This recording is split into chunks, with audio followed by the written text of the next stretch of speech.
Alors, des impôts élevés pour des services publics insuffisants. Est-ce que les Québécois en ont pour leur argent?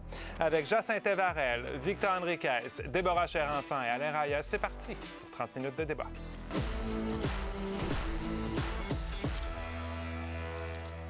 Je ne sais pas si vous avez déjà fait vos déclarations de revenus. Est-ce que c'est déjà fait autour de la table? Non? Bon, vous allez voir que vous payez beaucoup d'impôts. Hein? Ça, je pense que vous ne serez pas surpris, vous le savez.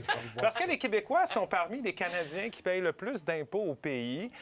Et ce n'est pas demain que ça risque de changer tout ça. Aujourd'hui, le gouvernement de la CAQ a présenté le dernier budget de l'ère Legault. Un budget que le ministre des Finances a qualifié de sobre et ciblé compte tenu du contexte économique actuel dans le monde.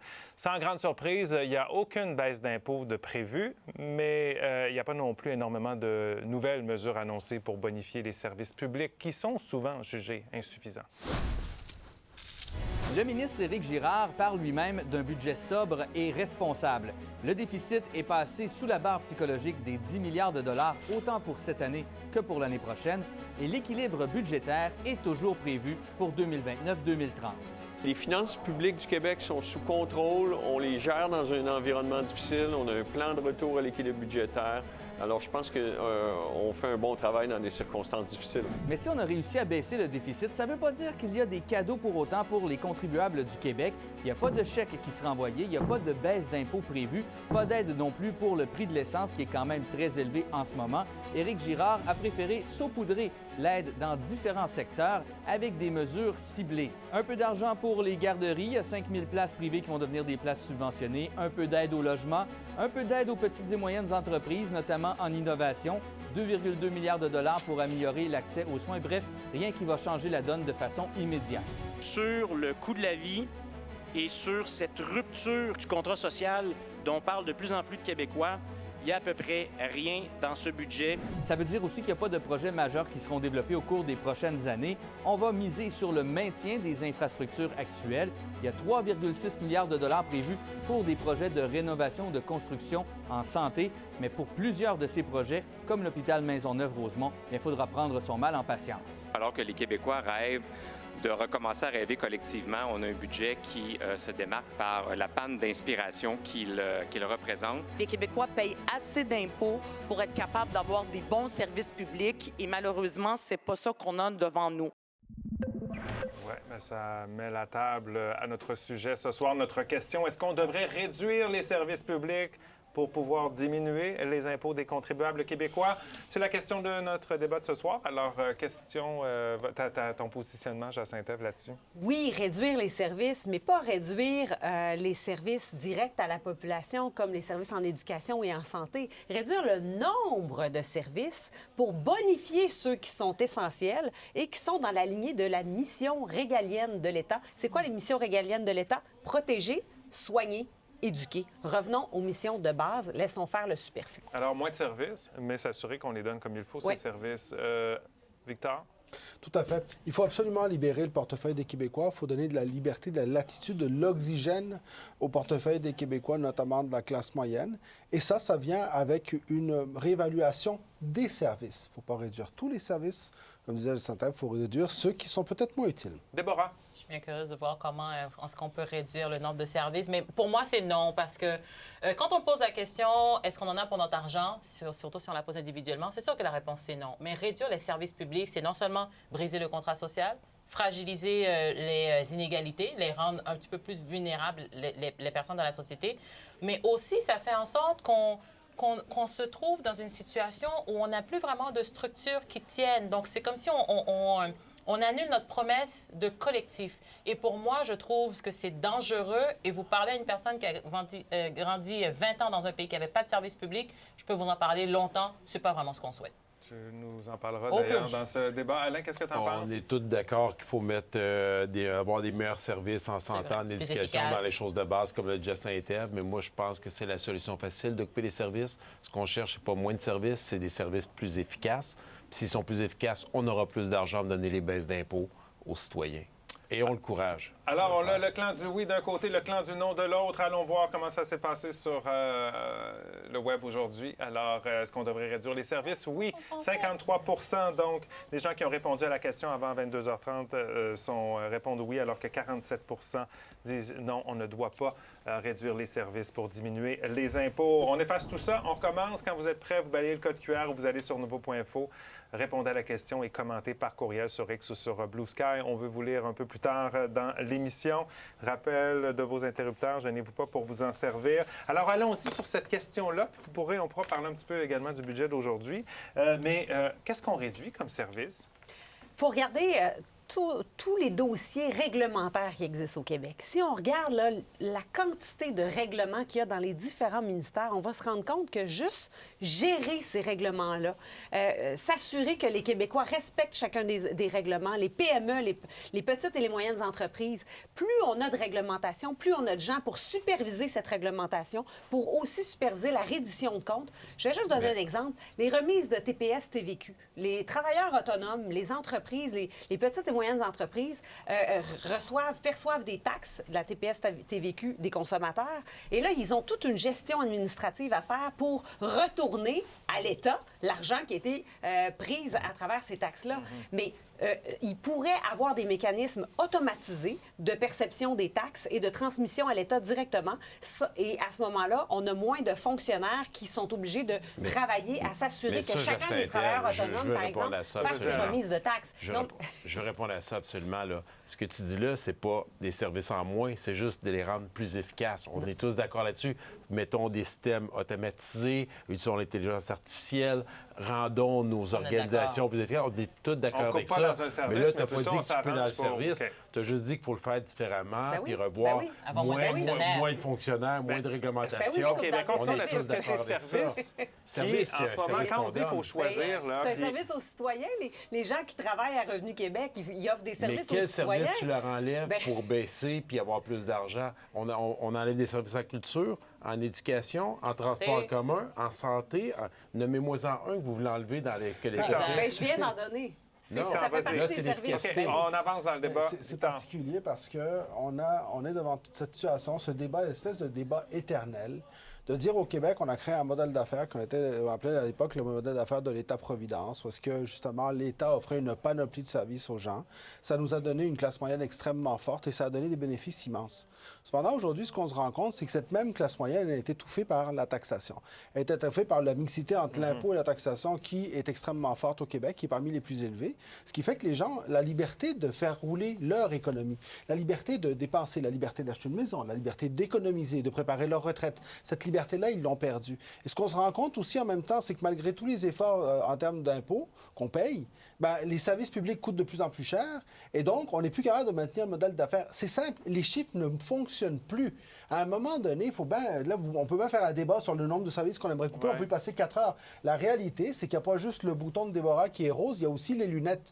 De ce côté-là de la table, on met des lunettes roses et on pense qu'on va pouvoir passer les prochaines années à discuter de comment est-ce qu'on va tout faire en même temps sans avoir de nouvelles personnes qui payent des impôts, sans avoir des entreprises qui payent moins d'impôts pour faire croître l'économie, en faisant pas assez d'enfants, en ayant moins d'immigration, etc. On arrive avec ça, on a une population qui vieillit, on ne fait pas d'enfants. Comment on va arriver à réussir à offrir ce même niveau de service, le rendre satisfaisant sans couper? Mais j'ai envie de te répondre très rapidement à ça. Entre autres, une voix. Mais je suis très contente que Victor soit conscient de la couleur de mon bouton. Il faudrait qu'il soit en mesure de voir plus clair lui-même dans les raisons qui expliquent ce qu'il vient d'expliquer. Parce qu'une réponse très claire à ce que tu viens de dire, Michel, c'est entre autres l'immigration. Parce que si on parle de taux de natalité, de taux de fécondité, donc là, on veut faire en sorte que la réponse, mais aussi la solution à tous nos problèmes sociaux sont encore sur les épaules des femmes. Mais je réponds à ce que mes collègues disent tout à l'heure par rapport à combien de services qu'on réduit, etc. Bien évidemment qu'il y a un enjeu de mauvaise gestion. La question n'est pas là. Quand on parle de réduire les services publics, c'est pas est-ce qu'on devrait mieux les gérer, comme Alain disait tout à l'heure. La question de l'efficacité, on est tous pour ça. On veut en avoir plus pour notre argent. Comme je le disais tout à l'heure, quand c'est ça la question, c'est clair, je suis avec vous, on n'en a pas pour notre argent. Mais quand on parle de réduire les services publics, que ce soit encore une fois parler du contrat social, de l'engagement qu'on a, du collectif et aussi, oui, cette classe moyenne qui est étouffée, par exemple, mais ce n'est pas une question parce qu'il y a trop de services publics, c'est une question de mauvaise gestion des gouvernements qui nous ont précédés, mais aussi par rapport à la consommation que ces ménages-là ont fait et l'utilisation de leur argent. Il faut juste sortir la calculatrice à un moment donné parce que, justement, en termes de disponibilité, je vais la sortir justement. Lorsque tu regardes aujourd'hui le pourcentage des dépenses qui est en service public, au Québec, il est extrêmement élevé et on n'est pas inventif sur les façons qu'on peut mieux servir la population. Parce que des services publics pris en charge seulement par l'État, ce n'est pas toujours la meilleure façon de servir la population. Un bon exemple de tout ça, c'est l'économie sociale, par exemple. L'économie sociale nous permet justement de servir la population en ayant des méthodes plus inventives. Ce que Victor ne dit pas, c'est que l'économie sociale a aussi beaucoup de subventions. Ma réponse. L'économie sociale a besoin de subventions pour démarrer, mais elle ne vit pas de ça pendant le restant de son existence. Et c'est là la différence. Il faut diminuer certains services pour être capable de devenir plus inventif et mieux servir à sa population. OK, je vais faire du pouce là-dessus, je prends ça au bon. Est-ce que, justement, au lieu d'offrir directement des services à la population, il n'y a pas des services qu'on pourrait couper, économiser et prendre des montants pour donner des subventions à des organismes ou des entreprises ou des organisations qui pourraient offrir, eux et elles, des services aux citoyens? Clairement, il y a des endroits qu'on ne serait pas capable, pour la simple et unique raison que le gouvernement n'a pas le courage de faire le ménage comme il faut. Il réinjecte de l'argent dans un système qui ne fonctionne pas. Fait que moi, ce que je dis, c'est ultimement, commençons par faire le ménage, donnons-nous les outils, que nos gestionnaires aient le courage de leurs convictions, que les politiciens arrêtent de se cacher, puis là, on aura peut-être les ressources. Il ne faut pas oublier que la population, elle augmente. Juste de maintenir avec les ressources qu'on a là. Puis je veux juste dire une chose à Victor. En ce moment, là, les revenus supplémentaires que le gouvernement a eu... Ça fait 2 ans que la démographie au Québec s'augmente pas. Avec l'immigration, elle a augmenté. Elle n'augmente pas en ce moment. Je n'ai pas les derniers chiffres que vous avez des dernières années, mais une chose est sûre, l'augmentation des revenus du gouvernement dans ce budget-ci qu'ils viennent de déposer, 7,5 provient d'une augmentation des impôts des contribuables, puis 5,2 de l'entreprise. Donc, il y a plus d'argent dans la cagnotte. Le problème, c'est qu'ils dépensent plus. Donc, avant de dépenser plus, arrêtons-nous juste à bien gérer cet argent-là. Alors, saine gestion, c'est ce que je retiens. On va aller à la pause là-dessus. Il faut une saine gestion des finances publiques, de notre argent collectivement. Est-ce qu'on devrait réduire les services publics pour diminuer les impôts? Si oui, quels services? Allez-y, répondez. N'oubliez pas de commenter. Vous avez peut-être des idées à nous transmettre. Allez-y, on vous lira un peu plus tard.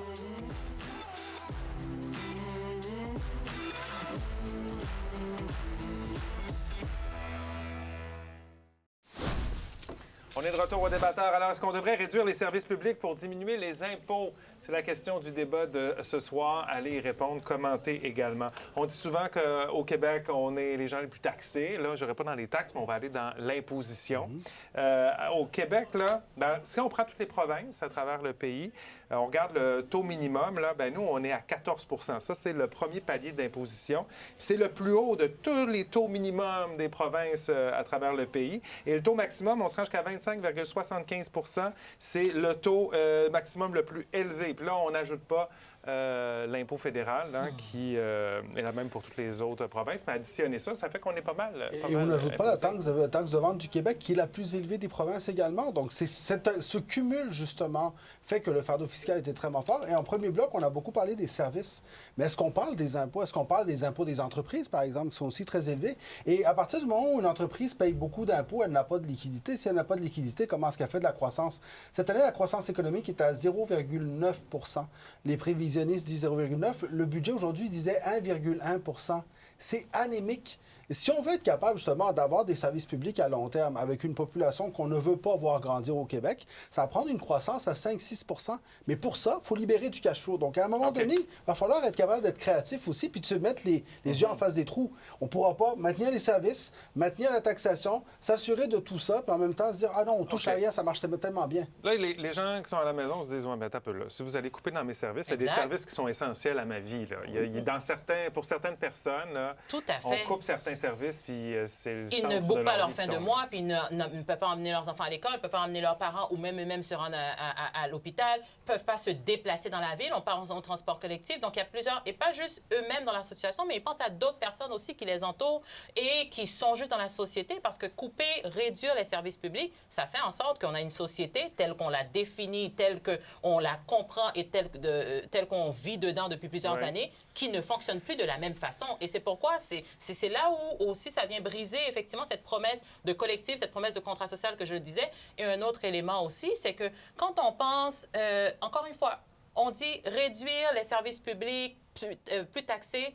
On n'est pas en train de remettre en question cet élément-là. On est d'accord là-dessus. Oui, on est dans la province la plus taxée. Oui, les impôts, ça fait mal. Mais après, regardons un peu la contrepartie que ça nous permet d'avoir, encore une fois, en termes de services publics. Puis je ne suis pas en train de nommer leur qualité. Mais l'existence des services publics, ce n'est pas ça la question ce soir. La meilleure façon de s'assurer qu'on n'ait pas de services publics à l'avenir, c'est de continuer sur le chemin qu'on emprunte jusqu'à maintenant.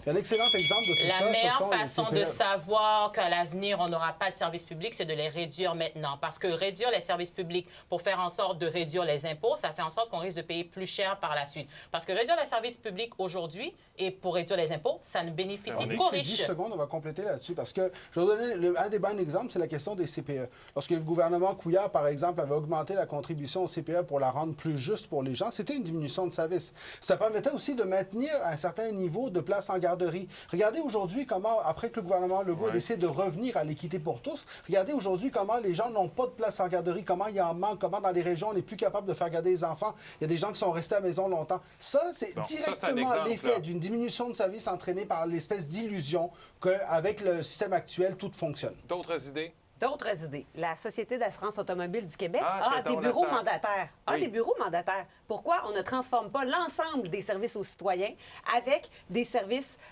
dans des bureaux aux mandataires? C'est une façon de sous-contracter ou de donner à contrat dans le secteur privé la gestion de ce service-là et ça coûte moins cher, c'est démontré. L'autre chose, Société des traversiers du Québec. Pourquoi on ne confie pas la gestion de la Société des traversiers à des entreprises privées qui vont s'occuper de ça? Ça coûte une fortune. Mais quand on tombe dans les services essentiels, parce qu'il y a certaines liaisons de traversées qui sont des services essentiels. Oui, mais on peut les confier au privé. Non, mais on peut s'assurer qu'il y a un service en place pour les citoyens. C'est encore il est géré par le privé. Est-ce que c'est dans l'exemple que tu donnes, non, mais je suis parfait, j'aimerais ça continuer là-dessus. Est-ce que le gouvernement paye via le privé ou de faire avec ses fonctionnaires? La privatisation n'est pas la solution. Juste finir vous là. Si c'est le gouvernement qui continue à payer, ce qu'en passant, je suis tout à fait d'accord de donner au privé, je suis à la même place que toi là-dessus, mais j'ai pas coupé le service, je l'ai fait autrement, de façon plus efficace. Et j'ai vu une autre façon de donner le service. Le gouvernement s'assure que le service est donné, mais se déresponsabilise de l'opération, des opérations. Parfait. Les opérations coûtent cher parce qu'elles sont effectuées par du personnel syndiqué qui ne cesse de pomper l'État. Je suis d'accord avec toi. Un autre exemple, ministère de l'Économie. On m'a déjà proposé un poste au cabinet du ministre de l'Économie. On m'a dit, tu vas voir, c'est magnifique de travailler au ministère de l'Économie. Tout le monde t'aime parce que notre job, c'est de donner de l'argent. On fait juste ça. Le ministère de l'Économie donne de l'argent. Investissement Québec donne de l'argent. Ça, là, Investissement Québec, Ministère de l'Économie, Québec international, Montréal international, toutes les agences de développement économique, même les délégations du Québec à l'étranger, c'est tous des services qu'on peut regarder et dire... On va faire un tour de roue, on va soit confier ça au privé, soit le couper, soit réduire, et ça... On va faire des grandes économies parce que ça coûte une fortune. Je ne suis pas certaine que ce soit des services publics, mais je comprends le raisonnement déjà. Non, mais les délégations générales, je veux dire, est-ce que c'est payé par le public? Ben oui, c'est un service du gouvernement. Non, on parle de service à la population, on parlait de... Non, on parle de service public. Non, Jacinthe va commencer son raisonnement par rapport à la fonction régalienne de l'État. J'aimerais qu'on revienne à ça parce que c'est ça son argument. Donc là, si on parle de délégation générale, on n'est pas là-dedans du tout, mais je vois que tu veux aller à la prochaine. On a pratiquement terminé. Il faut que j'aille aux commentaires. Malheureusement, on aurait pu continuer là-dessus. Jocelyne qui nous dit « Elle est contre les services publics actuels, peinent déjà à combler les besoins. Pourquoi ne pas plutôt augmenter les impôts des très riches? » Alors, c'est la suggestion de Jocelyne. On s'arrête quelques minutes. D'autres commentaires au retour.